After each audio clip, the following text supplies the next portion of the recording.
درست نہیں ہے۔ امت کے اندر آپ نے بات یاد رکھنی ہے، ہمیشہ سے اولیاء کے آراس کا سلسلہ ہے، عرس منائے جاتے ہیں، ان پر ختمات شریف ہوتے ہیں۔ اب ختم شریف کے حوالے سے سن لیں، رسول کریم علیہ السلام نے ہمیں ایک دعا بتائی ہے کھانا کھانا، کہتے ہیں آگے کھانا رکھ کے قرآن شریف نہیں پڑھنا چاہیے، کھانا کا آگے رکھ کے آپ بسم اللہ شریف پڑھتے ہیں؟ پڑھے ذرا، پڑھتے ہیں نا ماشاءاللہ۔ یہ قرآن پاک ہے کہ نہیں؟ تو روٹی جائز ہوئی کہ ناجائز ہو گئی؟ برکت والی ہو گئی۔ بلکہ حضور نے فرمایا جو بسم اللہ نہ پڑھے اس کے ساتھ تو شیطان شریک ہو جاتا ہے۔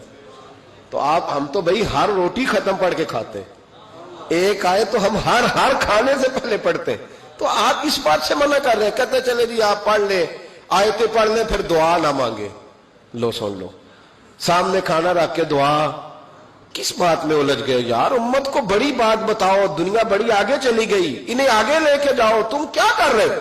کہنے لگا جی دعا نہ مانگے، توجہ کرنا میری بات پہ، کھانا آگے رکھ کے نہ مانگے۔ تو میں نے کہا تو سائڈ پہ رکھ کے مانگ لیا کر، کھانا دور رکھ لیا، دعا یہاں مانگ لی، ہمیں کوئی اعتراض لیکن مانگا کر، دعا مانگا کر۔ اب حدیث مسلم سن لیں، صحیح مسلم کی حدیث ہے، رسول کریم علیہ السلام کے صحابہ تبوک سے واپس آ رہے تھے، اور وہ سینکڑوں میں نہیں ہزاروں میں تھے۔ کھانا ختم ہو گیا، پانی بھی ختم ہو گیا، صحابہ کرام نے مشورہ کیا اب اس طرح کرتے ہیں، ایک ایک اونٹ ذبح کرتے ہیں، ذبح کر کے اونٹ پکانا شروع کرتے ہیں۔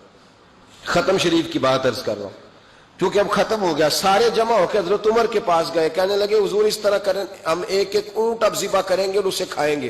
حضرت عمر فرمانے لگے اونٹ ذبح کر لو گے تو سواری کس پہ کرو گے؟ کہ حضور پھر کیا کریں؟ فرمایا جتنا جتنا کھانا تمہارے پاس ہے نا میرے پاس لاؤ۔ کسی کے پاس اتنی سی کھجوریں تھیں، کسی کے پاس آدھا کلو سرکہ تھا، کسی کے پاس چند بچے ہوئے ٹکڑے تھے، سارا کچھ حضرت عمر کے پاس لائے۔ جناب عمر نے اپنی چادر میں، اپنے صافے میں سارا کچھ باندھا، سیدھے دروازہ رسول پہ پہنچ گئے۔ نبی کریم علیہ السلام کے آگے کھانا رکھ کے، آگے لنگر رکھ کے حضرت عمر کہنے لگے یا رسول اللہ ذرا برکت کی دعا کر دے، ہزاروں میں لشکر ہے۔ یہ نظریہ ہے جناب عمر فاروق کا، یہ طریقہ ہے حضرت عمر کا، نہ اس طرح کرو، امت کو نہ لڑاؤ۔ میرے رسول کریم علیہ السلام کے غلام نے، حضرت عمر نے کھانا آگے رکھا تو حضور مسکرائے، وہ حضور کہنے لگے عمر تو طے تک ہی پہنچ گیا ہے۔ حضور مسکرائے اور مسکرا کے محبوب نے ہاتھ اٹھائے، دعا فرمائی۔ حضرت عمر کہتے ہیں جب میں اٹھا کے لے گیا تو وزن اس کا اتنا ہی تھا، جب میں لایا تھا جتنا وزن تھا، وزن بعد میں بھی اتنا ہی تھا۔ فرماتے ہیں میں نے وہ کھول دیا، اتنا سا کھانا تھا، میں نے کہا لو بھی کھاتے جاؤ۔ کہنے لگے ہزاروں کے لشکر نے کھا لیا، کھانا پھر بھی بچ گیا۔ فرمانے لگے واپس مدینے آنے تک ہم کھاتے رہے پر وہ کھانا ختم نہیں ہوا۔ یہ ہے کھانا آگے رکھ کے دعا کرنے کی برکت، یہ ہے کھانا آگے رکھ کے، یہ دعا کرنے کی برکت ہے، کھانا آگے رکھ کے۔ درویشوں کا لنگر کبھی ختم نہیں ہوتا، درویشوں کا لنگر کن کا میں کن فصلہ ٹے کن ہووے بخت سواللہ، دنیا آوے کھا کھا جاوے راضی ہووے بلا۔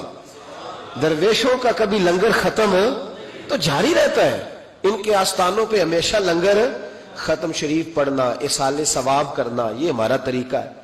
اب کہتے ہیں جی فیض کیا ہوتا ہے؟ ادھر دیکھو میری طرف، حضرت سلیمان بن بشار رحمت اللہ علیہ فرماتے ہیں مجھے ایک عورت کہنے لگی میرے ساتھ منہ کالا کرو۔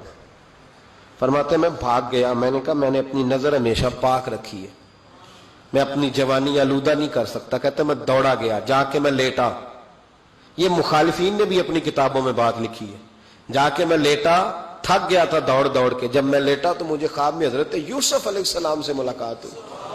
کہنے لگے اٹھ میرے سینے سے لگ، تو نے حضور کا امتی ہو کے وہ کام کیا ہے جو میں نے نبی ہو کے کیا تھا۔